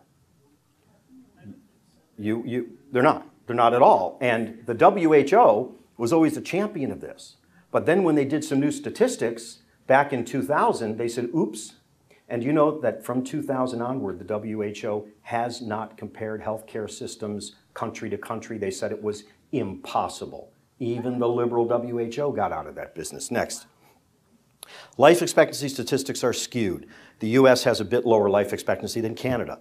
This has nothing to do with healthcare. We have a much more heterogeneous population. We have more murders, accidents, and violent deaths. When these are factored out, we have a 1 year higher life expectancy than they do in Canada. We just tend to be more violent. There are many reasons for that. Next. How do we fare? 5-year survival rates for men and women, all malignancies. The United States, the European Union, always higher in the United States. Next.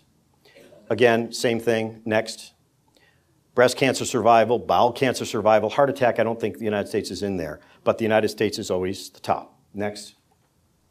comparison of different countries for 5-year cancer rates of all types of cancer. Now, it would be much greater if they were only curable cancers in there, but they also included things that are not curable, and so it doesn't look as significant as it is. But next.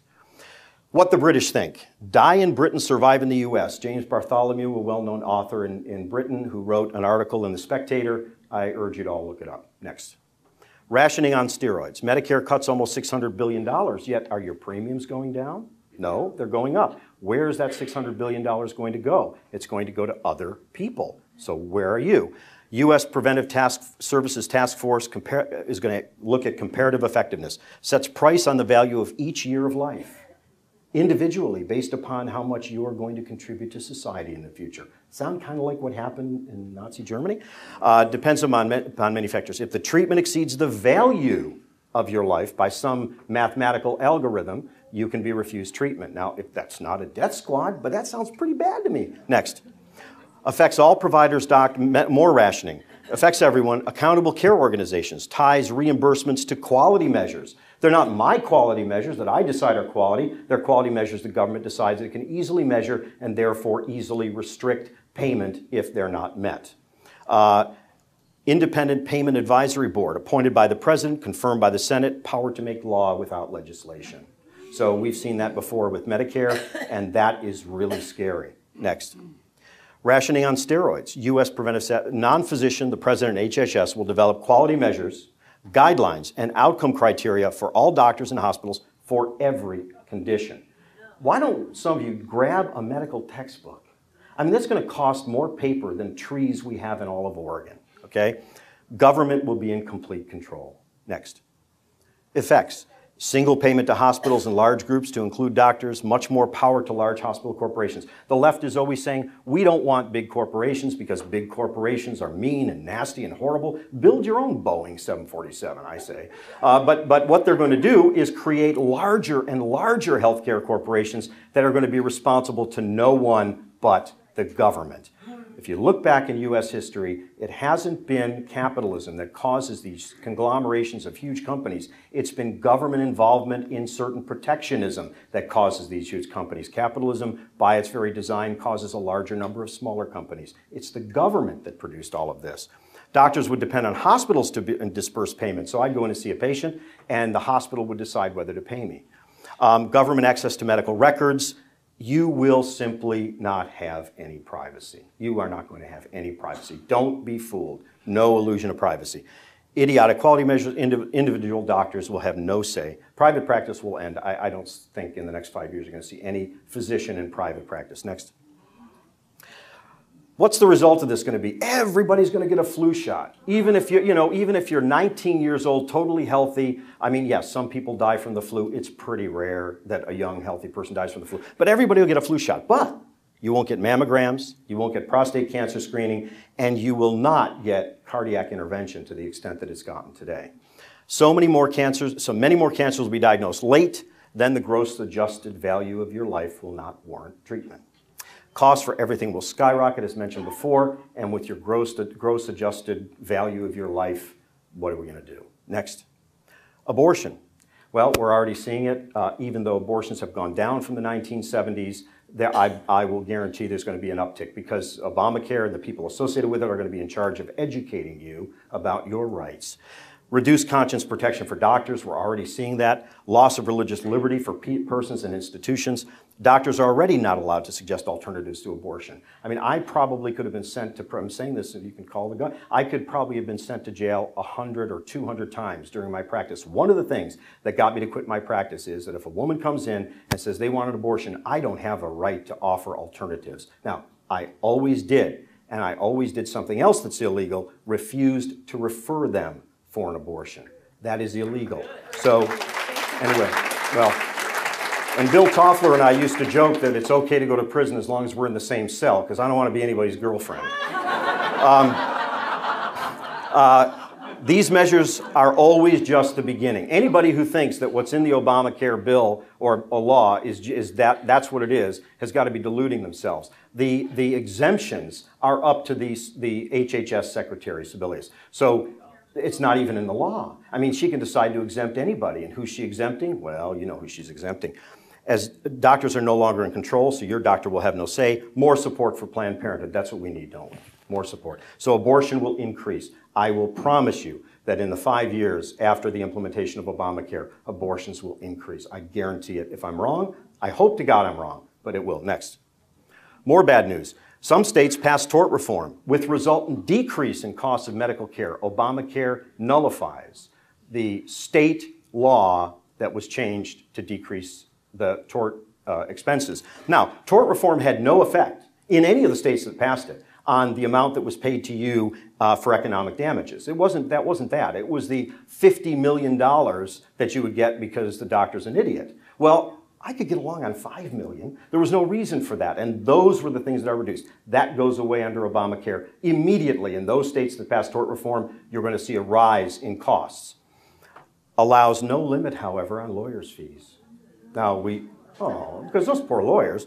And doctors will practice defensive medicine, costs will increase, and as costs increase, your access to medical care goes down. Next. Our dear leader's statements, as you know, I've got 2 daughters and I don't want them punished with a baby. That's what he believes babies are. Next. Obama's concerns, that's what Obama wants. I don't like to be paranoid. Until 2009, I really never was. I wasn't paranoid under Carter. I wasn't paranoid under Clinton. I am schizophrenically paranoid now. Next. Our concerns, that's the punishment. That's the punishment that he's concerned about as a punishment. Next. And we're also concerned with those people who have contributed to this country, who fought for this country, who raised us. They shouldn't be forgotten. Next. What can you do? You can contract with doctors outside of insurance. There is not a doctor in the country who would not say, hey, you can't afford it, pay me $5. Why don't they now? Why don't they now? Because it's Medicare fraud. Do you know that? If you come to me and say, I can't afford it, I'm losing my house, et cetera, and I say, don't pay me anything or pay me $5, how many of you knew that that is considered Medicare fraud? When they talk about fraud and abuse, some doctors are bad guys, or bad women, but the majority of doctors commit Medicare fraud by caring for patients, which goes against the Medicare 160,000 pages of Medicare rules. Concierge practices where you pay yearly for unlimited medical care, consider foreign medical care for serious illnesses. Now, that's really becoming more of an option. Get everyone to vote. We could have had a different governor if all the Republicans got out to vote. We're all tired, we're sick of this junk, and we don't vote. And we need to vote. You need to go and get out the vote. Next. That's how my wife and I were just in India for her brother's son's wedding, and that's one of the hospitals. And the really good hospitals in India are just like the United States. The bad ones don't go to. Next. Medical tourism. They advertise. They'll pick you up at the airport. They'll give you a place to stay. They give you food. They do all sorts of nice things. So what are people doing now? Your heart surgery is going to cost $150,000. So you talk to your insurance company and say, listen, I'll have it done in Bombay. You give me $40,000. So they give you $40,000 and call it good, say you can never have any more for this heart surgery. You go to Bombay and get it done. And how much is it? $5,000. And so you come home with $35,000. That's the kind of stuff that's going to happen. I'm going to do that as a profession. I'm going to get sick and go over there and make money. Okay, next. Website cost summary. They put a comma after the first number for some reason, $105,000 for, now the cost of the valve is extra, but if you need a triple bypass and blah, blah, $2,500. And I will guarantee you at the best hospitals there, it is every bit as good as here. Next. What will happen? Obamacare is the law. I do fear for a third term in one way or another. If history is our guide, there's going to be a crisis. There's going to be a bad crisis. And we got to look at history. We've got to look at history in total. One of my favorite examples is how many people know about the Polish-Lithuanian Confederation? All right, and you don't know about it. Do you know who Jan Sobieski was? Huh? Okay, Jan Sobieski was the democratically elected king of the Polish-Lithuanian Federation. It was the most powerful country in Europe at the time that the Ottoman Turks were trying to take over all of Europe. The Ottoman Turks laid siege on Vienna, and the Polish-Lithuanian Republic under Jan Sobieski and also the Holy Roman Empire, Jan Sobieski was the reason, defeated them and sent them packing. That was the end of the Ottoman Turks' attack on Europe and the beginning of the end of the Ottoman Empire. Now, Jan Sobieski is important. Why? Because that was a wonderful country. It's gone now. Why is it gone? the same reasons that will be gone. It's always the same. And so we need to realize that's the way things go unless we fight for liberty. We'll either choose the Constitution or the U.S. will disintegrate, Obamacare will implode, and government will take over completely. History doesn't lie. You need to be a student of history. Study the Polish-Lithuanian Federation or Confederation. It was a wonderful country. Would have liked to live there. Next. Most importantly, I think, prayer. Fight against the tyranny. Don't give up. Don't compromise your values. If we end up going to jail for our values, well, that's what we have to do. We must hang together or we shall surely hang separately. Next. Is that it? Okay. Well, that's all I can say. Am I under? Did I do it? I'm sorry I talked so fast. I was afraid of Linda. In years past, Linda has threatened me with implements. Linda, can we take questions? Yes. Okay. Yes, ma'am. Now, forgive me. I can't see a thing. My eyes have gone to heck, and I forgot my glasses. So, yeah. You didn't mention anything about waivers. I understand there's quite a few. Yeah, I did mention it. Waivers are, a lot of people are going to get waivers based upon the discretion of the Secretary of Health and Human Services. Waivers are being given for large unions because large unions contribute to the president. We don't know percentage, and there's nothing that specifies exactly the percentage or who's eligible in the law. Remember, it gives the Kathleen Sebelius or whoever takes over from her the power to decide that. And that's what the problem with these things is. It gives power to people to do whatever they want. You know, I think that's going to vary from state to state. And I think also that in my real world, in my perfect world, you would be cared for in whatever way we needed to, but you'd be responsible for your own pair of glasses. I mean, that's just the way I see things, and that's how we could fix this problem, because glasses don't break the bank. But under Obamacare, this is going to vary from state to state. Remember, the states are going to be administering the exchanges, and the nuts and bolts, as long as it follows Obamacare, are going to be via the state. I would say that in Oregon, if you can get an air conditioner, you can get a pair of glasses. You know. Yeah. So are we not going to have catastrophic choices? No, there will be no choice to have catastrophic insurance and HSAs under Obamacare. So what happens to the HSA now? You'll probably for a time be able to keep your own private HSA, but I will promise you that that will end up going by the board. Yes, ma'am. No, ma'am. I didn't go to law school. But you know what? I mean, look, I think that the only thing that's going to change things is if we have an upswell of 100 million people who say enough is enough, find your money elsewhere. How do we do that? I don't know. I'm thinking about that. I'm ruminating about that. You know, Martin Luther King, who's one of my heroes, I mean, I know I'm not black, but he's one of my heroes. And he said that we have no obligation, none, same as Gandhi said, to obey unjust laws. We have an obligation to obey just laws. Okay. Yes, ma'am. You mentioned about. Yeah, I mean, it's not. As far as I know, now it's you know, there are a lot of changes that happen. As far as I know, that's not prohibited. If anybody knows differently, let me know. It will be. It certainly will be. What's going to happen is people, you know, if you drive down I-5, you'll see they're advertising MRI scans for $450. That's what, by the way, what the free market does instead of paying $2,000. Though I'm sure those will be stopped. I mean, I'm really sure. I was thinking of doing a concierge practice. I have a high level of guilt. So what happens is I knew that I would only be taking care of my wealthy patients, and all the people I really loved who were not wealthy, you know, they wouldn't be able to go to me. And so my wife said to me, Frank, you're never going to be able to do that. And, you know, so don't do it. Yes, ma'am. Well, I'm not saying they're not going to do any more cancer treatment. They're going to put you into some type of mathematical model, decide what your life is worth to them, and then decide what treatment. Look, in the last Oregon Health Plan, you had people who had cancer who were offered the suicide pill instead of cancer treatment. So look, nothing, when the government is in control, nothing is impossible. My projection is that all of those things, durable medical equipment, is going to be much harder to come by. And so, you know, people aren't going to be able to get, he might get one set, and then even though that set wears out, he won't get the second set. And I'm not saying that that's going to happen. I'm just projecting, based upon what I know, that it's going to be much harder to get those things. My concern is he's going to Of course, yeah. They either wear out or you outgrow them. And so that's going to be a problem.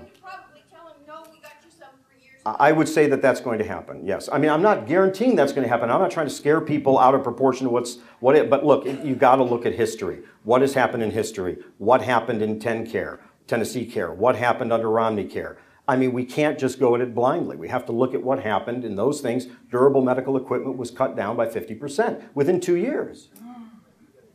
Well, the office is closed, as you saw, but you can, I'll give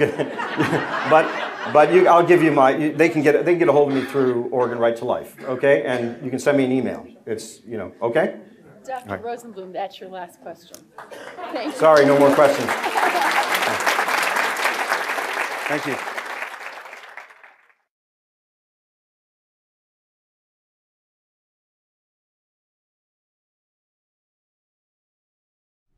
Don't worry about the 13,000 pages of Obamacare regulations, because I'll help you. I'm a doctor. Well, sort of. More a dino. Doctor in name only. Okay, I'm a bureaucrat. One of thousands Obamacare is hiring to act like doctors. Make medical decisions for you. Obamacare brings $1 trillion in new costs. Hidden taxes, fines, big cuts in Medicare, doctor shortages, tough regulations, even the chance of a 40% new tax on the healthcare plans of your small business. But don't worry, I'll help you. Learn how to help yourself. Get the Obamacare Survival Guide. It has hundreds of vital tips, everything you need to know, at bookstores everywhere. Or just trust me. Special internet-only offer right now at Obamacare911.com. Hi, I'm angry. Oh no. Why? Courts keep ruling Obamacare unconstitutional. It is. Impossible. Why would the best and brightest liberals spend so long on a law that's going to be overturned anyway? Remember when Nancy Pelosi said they would have to pass Obamacare before we could find out what's in it? Yes. Surprise. Oh. Maybe next time you should insist they read the law before they pass it. I will. Unless liberals tell me everything's fine. I'm glad to see how much you've learned from this. But how did it happen? Sometimes, when liberals love an idea very much, they get married to it. Months later, they give birth to a bad law. How did the Constitution get in the way of progress this time? It's unconstitutional for the federal government to force you to buy health insurance. But you have to buy car insurance. Those are state laws. The states can do things the federal government can't. Whose bright idea was that? The Founding Fathers. Which ones? All of them.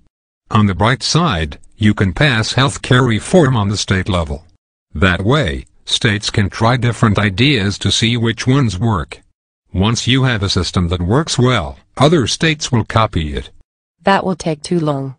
Because they'll never create one that works? It's just easier to pass a law for the whole country and assume it will work. No need to test it. Liberals are never wrong. You mean the same guys who couldn't figure out that Obamacare is unconstitutional? It wasn't as obvious as you think. They were in a hurry, and the Constitution is several pages long. Why were they in a hurry? They needed to help lower health care costs. Would Obamacare do that? No, but they also needed to create universal coverage. Would Obamacare do that? No. In other words, they just wanted to pass something and call it health care reform. They would have looked ridiculous if they couldn't pass anything. Almost as ridiculous as they look now? Obama's legacy was at stake. It was a calculated risk. Funny how in that calculation, Obama's image was more important than the health care of a few 100 million people. I can't understand how Obamacare lost in court. Didn't Obama say he used to teach constitutional law? Yes, but he never said that he was good at it. I still think the law should be allowed to stand. Doesn't the federal government have the power to regulate interstate commerce? Yes. Doesn't that help? It would help more if the law was about regulating interstate commerce. The federal government also has the power to tax. Yes, but the Democrats made sure not to structure the law as a tax, because Obama promised he wouldn't raise taxes. But he's broken so many other promises. I still would have voted for him, like taxes. Really? The government needs more spending money. For what? There are a million things I'd like to do or buy, and many of them can be repackaged as ideas for government programs. Great. What upsets me the most is that the judges are the ones stopping Obamacare. What's the difference? Judges are supposed to be on my side. Always. Yes, the court system is supposed to be filled with liberals like me, and act as a fail-safe in case the voters disagree with us. That doesn't sound like democracy. Democracy is overrated. People are dumb, and they need to be guided by the best and brightest. So you think people are too stupid to make their own choices, unless they work for the government, in which case they are brilliant enough to make choices for everyone. Yes. I guess I'm still waiting for the best and brightest to show up. Sorry, people like Obama and myself are as good as it gets. I knew there was a reason I preferred limited government.